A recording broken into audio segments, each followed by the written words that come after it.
l'eau ce week-end dans les régions de Dakar, Thiès et Louga. La SDE explique ces coupures par le fait que Senelec effectue des travaux sur le poste électrique haute tension de Sakal. Prorogation de la validité des permis de conduire format papier. Des automobilistes réagissent si les uns sont contents, d'autres par contre s'en prennent à l'État.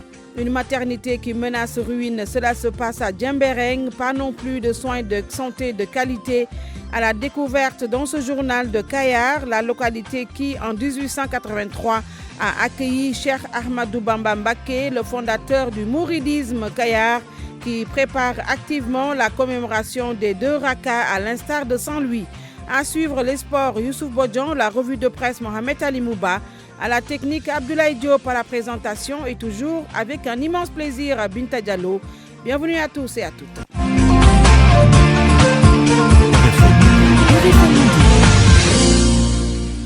Ce week-end, l'eau va manquer à Dakar, Thiès et Louga. La SDE annonce des coupures et explique cette situation par le fait que Senelec effectue des travaux d'entretien sur le poste électrique haute tension de Sakal. Le directeur de l'exploitation de la Sénégalaise des eaux annonce un retour à la normale à 17h ou demain matin au plus tard. Djeriba avec Ndate Diop. Ces perturbations, en fait, sont relatives à l'arrêt du poste transformateur de Sakal demandé par la Senelec pour les besoins de ses entretiens. Et nous sommes effectivement en train de vivre cet arrêt-là. Comme c'est ce poste qui alimente l'usine de Keur Momar, cette dernière va un peu perdre sa capacité de production pendant la journée d'aujourd'hui. Mais cela se passe dans une conjoncture assez favorable, caractérisée notamment par l'apport d'eau que nous avons depuis quelques semaines du nouveau champ de Tchedem. Mais aussi et surtout, vous savez, depuis quelques jours, il pleut. Et la demande en eau est en train de baisser. Et l'un dans l'autre, nous devrions vivre un arrêt moins compliqué que les dernières fois. Donc les problèmes de manque d'eau seront moins aigus que les fois précédentes où nous avons des arrêts de ce type. Les zones concernées? Comme c'est l'usine de Keur Momar qui est concernée, c'est tout le parcours des conduits du lac de Guiers. Donc il y aura quelques localités de Louga et de Thiès qui vont être impactées. Mais ici à Dakar aussi, à Rufisque, dans la banlieue. Globalement, ce sont les zones déficitaires habituelles qu'on connaît qui vont subir en plus les perturbations. Et la situation va revenir à la normale quand est-ce? Normalement, à partir de 17h, les travaux de Senelec sont terminés. L'usine de Keur Momar va reprendre sa pleine capacité. Elle est actuellement à 2 pompes sur 4. Et durant cette nuit du samedi au dimanche et surtout durant la journée du dimanche, on devrait revenir à la situation d'avant l'arrêt. Et pendant ce temps, Dakar est bien arrosé. Une pluie qui tombe sur la capitale depuis hier vendredi. Et selon les prévisions météo, risque d'inondation dans les plantations de bananes à Tambacounda. L'association des producteurs de bananes de la vallée du fleuve Gambie a mis en place un plan d'action. Moussa Oumargueye. Dans un contexte où la recrudescence des accidents de la circulation est devenue insupportable, il ne s'agit pas de cet élément. Nous parlons de risque d'inondation dans les plantations de bananes à Tambacounda, l'association des producteurs de bananes de la vallée du fleuve Gambie, qui a donc mis un plan d'action. Nous allons y revenir dans un instant. Le temps de nous rendre à Bambey où ça sent mauvais, c'est parce que les fosses septiques de la maison d'arrêt et de correction déversent leur trop-plein d'eau usée dans les rues du centre-ville. Le préfet s'en désole et demande à l'ONAS de trouver une solution structurelle à ces désagréments. Mortalatine au micro de Babacar Diouf. Présenter nos excuses pour ces désagréments occasionnés. C'est vrai, le problème, c'est un problème structurel parce que les fosses septiques de la MAC de Bambey sont sous-dimensionnées. Mais je rappelle que pour parer au plus pressé, nous avions en tout cas sollicité l'entreprise CRBC qui nous avait permis en tout cas de réaliser 2 nouvelles fosses septiques. Mais il s'est trouvé que voilà, ces fosses ont été prises d'assaut par les eaux, compte tenu du fait que dans les cellules maintenant, en respect aux droits humains, on a installé donc des robinets, ce qui engendre une consommation beaucoup plus importante d'eau. Alors malheureusement à Bambey, nous n'avons pas un réseau d'assainissement des eaux usées, ce qui nous empêche de brancher la MAC à l'égout. Donc seules ces solutions transitoires sont envisageables. Maintenant, nous avons saisi l'administration pénitentiaire. Nous avons sollicité également l'appui de l'ONAS pour qu'une solution structurelle puisse être trouvée pour le compte de la MAC, qui effectivement donc, connaît une certaine population et une consommation d'eau beaucoup plus importante. Je vous le disais tantôt, il y a risque d'inondation dans les plantations de bananes à Tambacounda. L'association des producteurs de bananes de la vallée du fleuve Gambie a mis en place un plan d'action dont nous parle Moussa Oumar Gueye. Dans la zone de Goulumbu, Missira, Salengen, Kowar, l'APROVAC a pris les dispositions nécessaires pour prévenir les risques d'inondation dans les plantations de bananes. Mamadou Sis, secrétaire exécutif de l'association des producteurs de bananes de la vallée du fleuve Gambie. Le mois de juin et juillet, nous avons réuni tous les 8 comités de gestion des risques et catastrophes. Ils ont travaillé sur un plan d'action de gestion des risques et catastrophes qui va de la gestion des inondations, la gestion des feux de brousse, la gestion des vents également. En cas de situation, pouvoir donner des réactions très rapides. Le responsable de la NACIM, s'il y a des événements exceptionnels qui doivent se passer, il prend contact avec ces points focaux qui doivent disséminer l'information du village. À Sal, on a Ngende, Sankagne, on a Wassadou, Bantantinti, Faraba et Koulari, village de Badi Djambar. L'année dernière, des vents violents ont dévasté les plantations de bananes dans le Missira. Mais quand on prend les inondations de 2003 et de 2009, le village de Badi Djambar a été obligé d'être déplacé. L'inondation de 2009, au niveau de Koulari et de Faraba, on a perdu toutes les plantations. Souvent, les inondations, c'est dû au débordement du fleuve. C'est l'année passée, avec les vents, on a eu à perdre un peu plus de 300 millions estimés des zones de Nguyen, Sankagne, Sal et Wassadou. On n'a pas eu l'appui de l'État, mais quand même le partenaire Horizon 3000 a eu à appuyer en donnant aux producteurs des engrais bio qu'on a donné gratuitement aux producteurs. À Tambacounda, les producteurs de bananes ne dorment plus que d'un seul œil avec l'avancée des ondes de crue du fleuve Gambie où le niveau a atteint 5,36. Ici, la cote d'alerte est de 6 mètres. Moussa Omargui, Tambacounda, Radio Futur Média. RFM, la radio de toute l'actualité. Le journal à 12h07. La validité des permis de conduire prorogée jusqu'en décembre. Des chauffeurs interrogés poussent un ouf de soulagement. D'autres, par contre, disent ne pas comprendre pourquoi l'État a voulu faire dans l'empressement alors que les permis en papier n'ont pas encore expiré. Reportage Salimata Awa.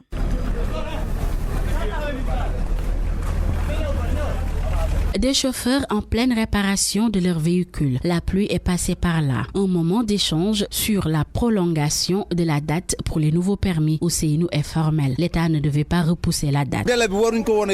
La direction des transports ne devait pas prolonger la date. Un an, ça suffit largement. Il y a trop de laxisme.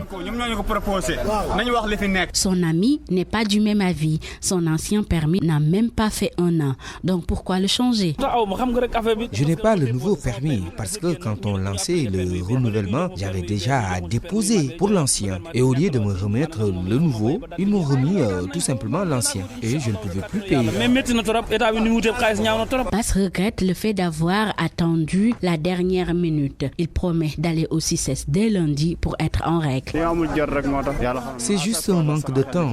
Je suis submergé par le boulot, mais j'y pense souvent. Mais dès lundi, je vais déposer. Vieux Cissé n'est pas dans ce lot. Il fait partie des premiers à avoir les nouveaux permis. Je fais partie des premiers à avoir renouvelé mon permis. C'est ça la règle et c'est ça qui est normal. Il faut se conformer aux règles. C'est ça la vérité. Les permis en cours devaient être suspendus ce 3 septembre, mais la direction des transports a prolongé la date jusqu'au 31 décembre de cette année. Et le Sénégal, Salimata, parmi les bons élèves en Afrique en matière de lutte contre le sida, le paludisme et la tuberculose.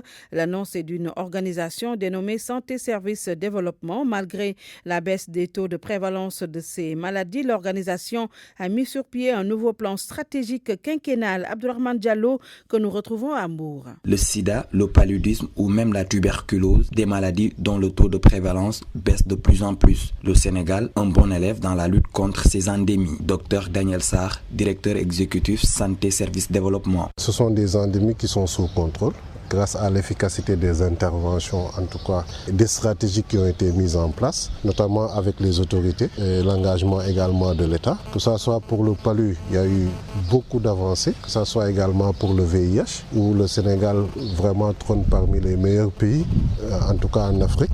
avec d'excellents résultats. Certes, cette organisation de lutte contre ces maladies bénéficie pour la plupart des financements étrangers, mais les autorités prévoient de les accompagner sur plusieurs domaines. Dr Mohamed Koulibaly, responsable du bureau des personnes vivant avec le VIH. C'est pour nous un grand plaisir d'être là pour les appuyer un peu dans la validation de leur plan stratégique, mais aussi et surtout d'orienter les volontaires qui sont ici présents sur les aspects de la prise en charge du VIH-Sida. Globalement, nous avons un draft qui est très bien avancé du plan stratégique. Des volontaires venus des 14 régions du pays ont partagé le plan stratégique de santé, service développement pour les 5 prochaines années. Ils ont juré de servir avec loyauté la communauté. RFM Bourg. Abdourahmane Diallo. Dans la commune de Djembereng, la maternité menace ruine. Elle peine à assurer des soins de santé de qualité aux femmes du département de Oussouye.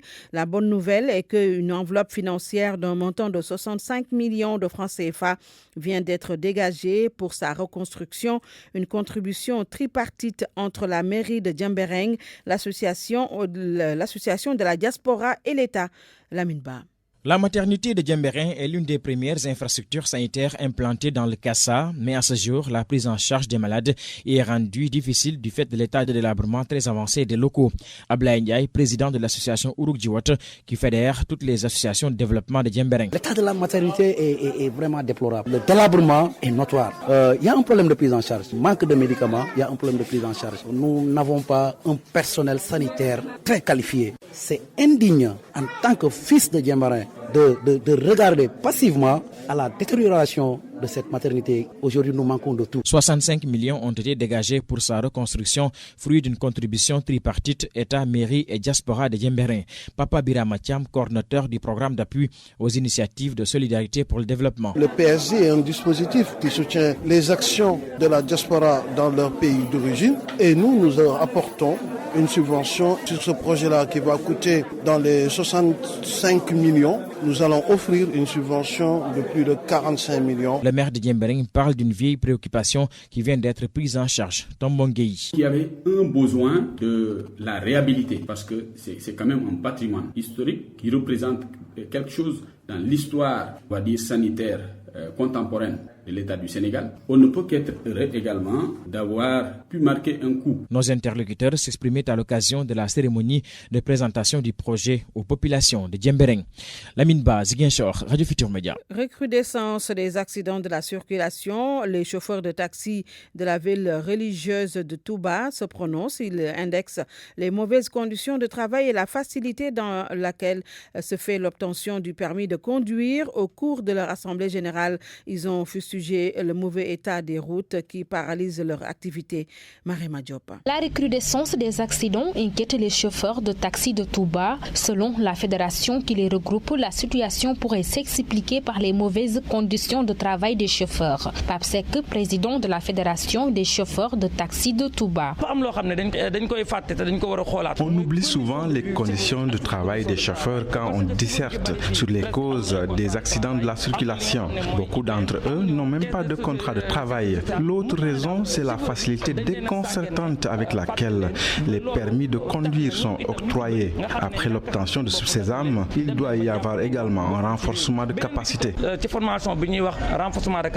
Au cours de leur assemblée générale, ces chauffeurs ont aussi dénoncé l'état des routes de la ville sainte qui sont presque impraticables pendant l'hivernage. Vous avez vu dans quel état se trouvent les routes de la ville sainte? Nous dénonçons aussi les tracasseries policières. Nous interpellons les autorités de la ville. La fédération appelle l'État du Sénégal à plus de rigueur pour mettre fin aux accidents de la route. Elle se dit aussi favorable au retrait de la circulation de certains véhicules de transport en commun. Marema Diop, Touba, RFM. Élection des maires au suffrage universel direct des citoyens approuve et déclare que la décision aurait pu tomber depuis longtemps au nom du respect de leur choix dans le secret des urnes. Reportage Aminata Dieng. À point E, certains citoyens sont d'accord pour un suffrage universel direct. Pour l'élection des maires, un consensus est trouvé après un dialogue qui a réuni le pouvoir, l'opposition et la société civile. Pour Joachim Ndiaki, laisser la population choisir directement son maire est la meilleure option. Je pense que ce qu'on a décidé pour le moment, c'est la meilleure solution. Que la population choisisse directement le maire au lieu de choisir une liste. Et dans la liste, ce sont ceux qui sont dans la liste qui choisissent le maire. Et ce n'est pas en fait la personne qu'on choisit sur la liste qui est la personne idéale ou bien la personne que la population a choisie. Donc le fait qu'on laisse la population choisir directement le maire, je crois que c'est la meilleure solution. Ce jeune homme partage le même avis. Pour lui, avec cette procédure, il n'y aura pas de frustration pour choisir son maire. C'est une bonne parce qu'auparavant, quand il fallait élire les maires, on élisait une liste au lieu d'une personne. Donc on ne savait pas qui sera le maire. Et ce n'était pas une bonne méthode. Donc la nouvelle méthode qu'ils ont adoptée, je pense que c'est la meilleure. Maintenant, dès à présent, comme on élit les présidents, on peut dès à présent savoir c'est pour telle personne qu'on a voté et pas pour une autre. Des fois, les gens étaient frustrés car on venait après on met un maire dont on n'avait pas voté pour lui. Le dialogue politique qui continue de se dérouler s'est intéressé sur le mode d'élection des maires et des présidents du conseil départemental au suffrage universel direct. Cette décision ne s'applique pas aux adjoints au maire et vice-présidents des conseils municipaux. La délocalisation des villages de Sabodala, initiée par les autorités administratives et la société SGO, n'est toujours pas effective. C'est parce que le plan de réinstallation et de restauration des moyens de subsistance n'agrée pas les populations de la dite localité qui ont d'ailleurs refusé de l'adopter. Compte rendu de l'audience publique tenue par les autorités administratives à Sabodala, Ibrahima Diabara. Au cours de cette audience publique, des inquiétudes ont été soulevées par les populations au niveau des résultats du rapport d'études d'impact environnemental et social présenté par la société minière SGO. Moussa Mfali Sissoko est membre du comité d'observatoire de Sabodala et porte-parole des populations. Nous avons beaucoup d'inquiétudes à travers cette délocalisation. Là où l'usine se trouve actuellement, le TSF qui est sur le bas, quand il exploite le bout, là où le bout passe, là-bas c'est pas sécurisé. Ça peut vraiment atteindre directement sur le nappe phréatique et l'eau que nous buvons vraiment, ça pose problème. Les concessions de la nouvelle construction sont beaucoup étroites par rapport là où nous sommes actuellement. Les salles de classe qui se trouvent dans la nouvelle construction actuellement sont trop étroites. Si vraiment la société ne répond pas favorablement à notre inquiétude, on ne pourra pas accepter. Ces doléances ne sont pas tombées dans l'oreille d'un sourd. Le directeur général de SGO s'engage à tout mettre en œuvre pour leur réalisation. Abdou Aziz Si. J'ai pris bonne note effectivement des doléances que les populations ont présentées. Ce sont des questions légitimes et ces doléances aussi sont légitimes et ne sont même pas irréalistes. C'est des doléances qui sont dans, en tout cas, les moyens de résolution de la société. Et aussi, vous demandez à des populations de quitter leur lieu de résidence pour aller à un autre lieu de résidence. C'est la loi même et les standards internationaux qui vous exigent de les mettre dans des conditions meilleures que là où ils étaient. On était dans cette dynamique. Malgré cette assurance, les populations ont refusé de valider le plan de réinstallation et de restauration des moyens de subsistance des villages de Sabodala. Elles ont donné rendez-vous aux autorités administratives garantes des accords, 3 semaines le temps de mieux mûrir leurs réflexions. Ibrahima Diabakhaté, Sabodala, RFM. Kayar, à l'instar de Saint-Louis, commémore le Magal des 2 Rakas le 5 septembre prochain à la découverte de cette localité du département de Thiès où le fondateur du mouridisme, Cheikh Ahmadou Bamba Mbacké, a séjourné en 1883, Cheikh Anta Diop.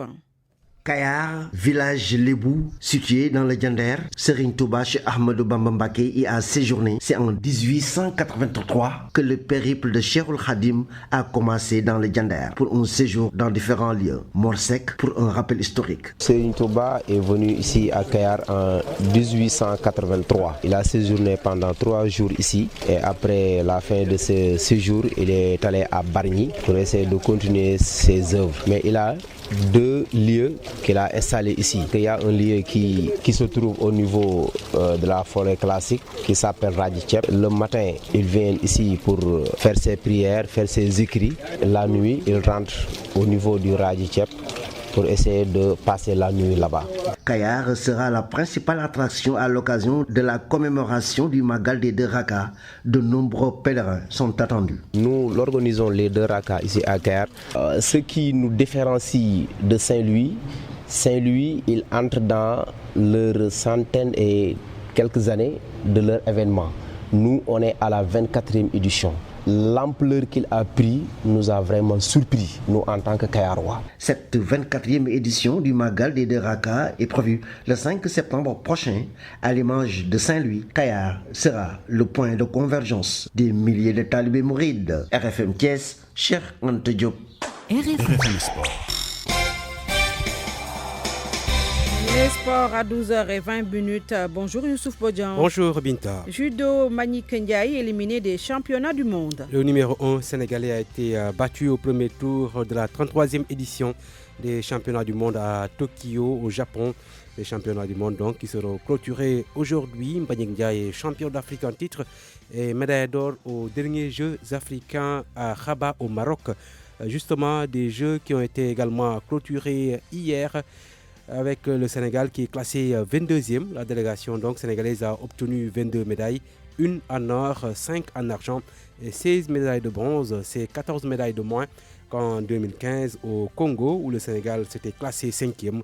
Le point avec Salimata Awa. La seule médaille d'or du Sénégal a été remportée par Mbagnick Ndiaye en judo en plus de 100 kg. La délégation sénégalaise avait fait mieux en 2015 avec 7 médailles en or et 10 en argent. À Rabat, seulement 5 médailles d'argent ont été décrochées, 2 en canoë-kayak avec Oulimata Fall et Kombe Sek en duo, une autre remportée en individuel par Oulimata Fall. Les 2 autres médailles d'argent ont été obtenues en tir avec Ramlaoui et en lutte par Anta Sambo. La lutte qui a été en deçà de ses performances de 2015 avait 10 médailles dont une en or. À Rabat, seules 2 médailles au compteur, une en argent et une en bronze. Le Sénégal a d'ailleurs obtenu 16 médailles de bronze contre 19 en 2015. Le bronze pour l'équipe U20 de football qui perd le titre remporté en 2015. En lutte, Adama Diatta a également perdu son titre. Une déception également en taekwondo avec le bronze de Mustafa Kama, numéro 1 de sa catégorie. La lueur d'espoir vient de l'athlétisme avec cette médaille de bronze remportée par Louis-François Mendy au 100 mètres, un jeune espoir qui monte en puissance. Le Sénégal se classe donc 22e, très loin de sa 7e place de 2015. Toutefois, le trio de tête est resté le même qu'en 2015. L'Égypte occupe toujours la première place avec 101 médailles d'or, 97 médailles d'argent. Le Nigeria, 2e avec 46 médailles d'or. L'Afrique du Sud, 3e, compte 36 médailles d'or. Basketball masculin, les championnats du monde ont démarré en Chine ce matin. Les premiers résultats pour l'Afrique ne sont pas bons. L'Angola a perdu ce matin face à la Serbie 59-105. Le Nigeria, vice-champion d'Afrique, qui a été battu par la Russie 77-82. À l'instant, la Côte d'Ivoire qui affronte la Chine. Ce sont les Ivoiriens qui mènent avec 2 points d'écart, mais les 2 équipes sont à égalité pratiquement. Et on joue le premier carton dans ce match. La Tunisie, championne d'Afrique, qui joue à 12h30 contre l'Espagne. Le Sénégal sera le dernier représentant de l'Afrique entré en jeu. Ce sera demain pour les Lions qui vont affronter la Lituanie à 11h30 GMT. Football navétane, les 8e de finale des phases nationales ONCAV démarrent cet après-midi. Et tous les matchs vont se jouer au stade Albouri Ndiaye de Louga. À 15h, UAR de Kaolack affronte Djamoral de Ziguinchor, Marbat de Louga, Yamatogne de Ziguinchor à 17h, Niafor de Sédhiou, Dekendo de Louga, match prévu à 19h. Le dernier match de la soirée va opposer à 21h Artillerie de Louga à Mbolomi de Tambacounda. La suite est fin des 8e de finale demain dimanche. Louga est représenté par 7 ASC en 8e de finale sur les 11 qui étaient sur la ligne de départ. De bons résultats, on se réjouit. Le président de l'ORCAV de Louga qui s'attend également à une forte mobilisation pour le second tour. Ismaël Mbengfal que je vous propose de suivre. Ce premier tour s'est soldé par vraiment un succès éclatant du point de vue de l'organisation, du point de vue de la mobilisation et même du point de vue des recettes, la participation, le public a adhéré, les Lougatois, le Sénégal entier. Donc ça s'est très bien passé. Louga, sur le plan du football, a réussi en tout cas à tirer son épingle du jeu parce que sur les 6 équipes que Louga commune avait engagées, les 5 ont réussi à passer le premier tour. À Kébémer, on avait placé 2 équipes, les 2 équipes se sont qualifiées. Et à Linguère, certainement, effectivement, nous avons perdu les 3 équipes qui étaient qualifiées là-bas. Pour dire donc que sur les 11 équipes seniors, Louga a réussi à placer 7 équipes. Donc aujourd'hui, tout le monde se retrouve à Louga. Et maintenant, c'est parce qu'à partir de 8e de finale, Louga sera maintenant le théâtre des opérations. Les gens sont en train vraiment de se préparer, les Lougatois. Et les équipes qualifiées sont là, avec toutes les délégations. C'est le grand rush. Dès 16h30, nous allons démarrer le premier match et ça, ce sera des compétitions âpres, des matchs qui seront disputés parce qu'effectivement, les équipes qualifiées sont de très grandes équipes. Les Lougarois se préparent. Ce sera la grande mobilisation pour un premier bilan que nous sommes satisfaits de ce qui s'est réellement passé. Et par anticipation, nous pouvons présager effectivement d'un bon déroulement de la deuxième phase et effectivement d'une très grande finale qui va se jouer le 7. Et en Europe, Youssouf, premier choc en Série A italienne. La Juventus, champion en titre, qui reçoit Naples de Kalidou Koulibaly, qui est vice-champion de la Série A. Match prévu à 18h45. Les deux clubs ont gagné lors de la première journée. Mais c'est Naples qui est 4e, la Juventus est 6e au classement. En Espagne, le FC Barcelone 9e se déplace à Osasuna qui est 7e. Le Barça sera encore privé de Lionel Messi, toujours blessé. Messi donc qui devrait être absent au moins jusqu'au 14 septembre selon son entraîneur qu'il a dit hier donc en conférence de presse. Osasuna, FC Barcelone, c'est à 15h. Notez que le Real Madrid joue demain à Villarreal. En Angleterre, la suite de la 4e journée de Premier League, le match a démarré entre Southampton et Manchester United. C'est United qui mène au score par 1-0, but marqué à la 10e minute par Daniel James, la recrue venue de Southampton. On joue donc depuis, c'est la mi-temps et c'est 1-0 pour United à 14h. Watford, Ismaïla Sarr qui a marqué cette semaine son premier but avec son nouveau club se déplace à Newcastle. Chelsea, Sheffield United à la même heure. Liverpool de Sadio Mané se déplace à Burnley, 6e, match prévu à 16h30. Et les Reds qui sont seuls leaders avec 3 victoires en autant de sorties. Nous terminons avec la France Binta. La suite de la 4e journée de Ligue 1, entre autres matchs prévus ce soir. Lyon qui va tenter de renouer avec la victoire après son faux pas la journée dernière. C'est à Bordeaux, match prévu à 15h30. Rennes de Mbaye Niang et Edouard Mendy jouent demain dimanche face à Nice. Les Bretons, rejoints à la tête du classement par le Paris Saint-Germain qui est allé battre hier Metz par 2-0. L'Olympique de Marseille joue dimanche contre Saint-Etienne. Match prévu à 19h. Merci beaucoup Youssouf Bodjan. RFM, l'info c'est ici. L'info c'est ici. Tranche de vie, Amadou Sabarba à les pinceaux ce samedi. Dans son habillement tout blanc, Ahmadou Seck marche le dos courbé. Malgré ses 78 ans, il reste solide et de son bras tendu, l'homme nous montre la maison.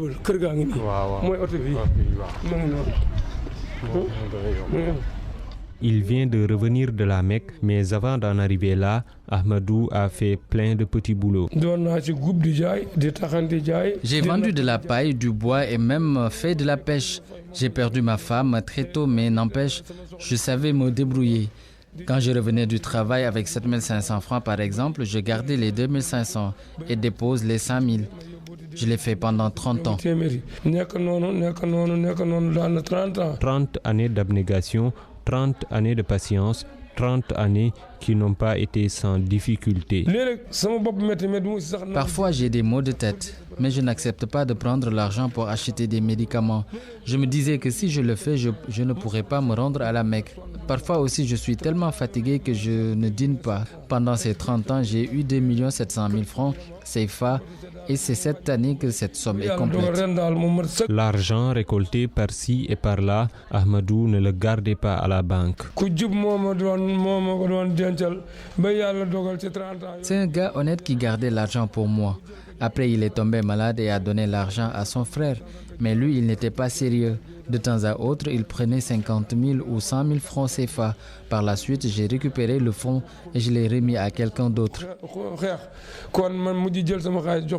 Pendant tout ce temps que l'homme réunissait les 2 700 000 francs CFA, personne parmi les membres de sa famille ne savait qu'il gardait une telle somme.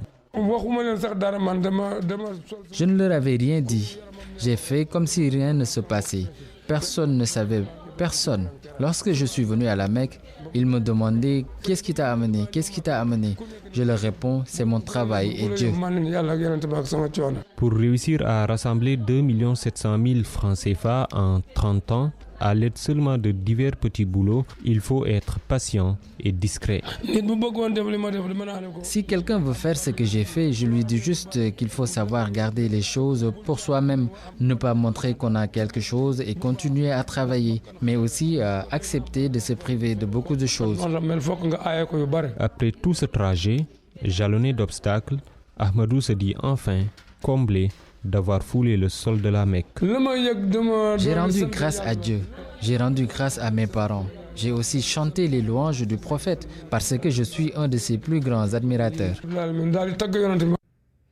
Passer 30 ans de sa vie à économiser pour aller accomplir le pèlerinage à la Mecque, il faut être Ahmadou Bassek ou Ahmadou Sek pour le faire. À sa rencontre, Mamadou Omar Ba dans Tranche de vie de ce samedi. RFM, la presse du jour. Intégrer une grande école. Le groupe ISM à Dakar, pionnier et leader de la formation en Afrique de l'Ouest et membre du groupe Galileo Global Education, premier groupe d'enseignement supérieur privé en Europe, vous ouvre ses portes. En licence ou en master, faites le choix d'une formation accréditée. En école de management, en école de droit, en école d'ingénieur informatique et digital ou au Madiba Leadership Institute. À l'ISM, construisez dès aujourd'hui votre parcours et préparez votre carrière. Today ISM, Tomorrow the World. Info 221 33 869 76 77 ou sur www.groupeism.sn. Le groupe ISM, leader de la formation en Afrique de l'Ouest, vous offre la revue de presse avec Mohamed Alimouba. Bonjour. Malick Sall pour de meilleures conditions carcérales. Allez s'enquérir de la situation qui prévaut à Rebeuss après l'incident ayant abouti à la mort de 2 détenus là-bas. Le ministre de la Justice garde des Sceaux est sorti avec des promesses. Le Soleil les répercute en manchette sans attendre. Il s'agit de la prison de Sébikotane qui va être ouverte d'ici à 2 mois pour désengorger Rebeuss. L'utilisation de bracelets électroniques aussi pour lutter contre les longues détentions. Selon Vox Populi, la solution du bracelet électronique est donc à l'étude. Sauf qu'aux yeux de source A, cela commence déjà à ressembler aux promesses électorales. L'ancien ministre garde des Sceaux, Ismaël Madior Fall, en avait parlé sans que cela ne prête à conséquence. Malick Sall, dans les redits donc, tout cela est destiné, selon le confrère, à calmer la clameur populaire. Et dès que la tension va retomber, le ministre de la Justice pourra ranger tout cela aux oubliettes dans les tiroirs. Sud Quotidien en profite ce matin pour nous plonger dans l'univers des enquêtes sur les morts en détention et de nous dire en conclusion que dans ce type d'affaires, la vérité tarde souvent à éclater. Sud Quotidien a donné la parole en droit de l'hommiste pour Assane Dioma Ndiaye, le président de la Ligue sénégalaise des droits humains. C'est le système judiciaire sénégalais en question qui a des problèmes. Assane Dioma Ndiaye rappelle, pour que nul n'en ignore, qu'en septembre 2016, il y a eu un jeune qui est mort et Ibrahima Mbow, un détenu, lors de la mutinerie de cette année. Dans son rapport 2016-2017 aussi, Amnesty International Sénégal décompte au moins 6 morts dû à un recours excessif de la force. Dans le rapport du département américain couvrant la période 2012-2013, les États-Unis accablent le Sénégal. Il y est dénoncé, selon toujours le journal, les nombreuses pertes en vies humaines dans les prisons sans que des conclusions nécessaires ne soient tirées. Suite au décès de Cheikh Ndiaye et Babacar Mané, l'Observatoire national des lieux de privation de liberté s'autosaisit et envisage, selon le journal, un rapport. Après les plus le sale temps pour Gorgorlou, des localités du Sénégal, Bakel et Matam, sous les eaux, informe Vox Populi, beaucoup de sinistrés à travers le pays. L'axe Nioro-Porokhane coupé, la banlieue de Dakar encore sous les flots. Promoville devient promo, inondation aux parcelles assainies, moque le journal. Justement, le sale temps en banlieue dakaroise, le journal Source A force le trait et parle de Yahannama, entendez la gêne, l'enfer. Le reporter du journal y a fait une descente et il en sort meurtrier. Entre inondations, problème d'évacuation des eaux, manque de désinsectisation, autant dire c'est la galère. Tivaouane, Diacksao et Yamagen portent le bonnet de l'âne. Des ponctions sur les salaires des médecins et autres pharmaciens. Le journal Enquête qui donne l'information en première page constate que ces corps évoluant dans le secteur de la santé ont eu la surprise de leur vie en cette fin de mois. Face à leurs banquiers, beaucoup ont perdu leur latin, mais le journal relève qu'ils ont promis de se battre en ordre de bataille tout ce beau monde pour retrouver les sous qui ont été ponctionnés, délestés. Certains ont été ponctionnés à hauteur de 200 000 francs CFA. Les suspects arrêtés dans l'affaire de la drogue saisie au port de Dakar, le journal Les Échos en parle. C'est parce qu'il y a de fortes pressions en Europe pour la libération des Italiens et des Allemands. Acte contre nature à Guinaouraï, 2 PD surplus nus dans la rue vers 1h du matin par la police. Le journal Les Échos qui donne l'information note qu'ils étaient sur le point de coucher ensemble en pleine rue quand ils ont été interpellés par la police. Et puis, Ouzin Keita dans l'œil du cyclone. Selon le journal L'Observateur, une plainte de Andesam Djikoyi plane sur sa tête. Selon le journal Enquête, Ouzin Keita va être traîné en justice. Le chanteur lui se justifie dans L'Observateur. Il dit « C'est mon tailleur qui a voulu me créer un style à la Michael Jackson ».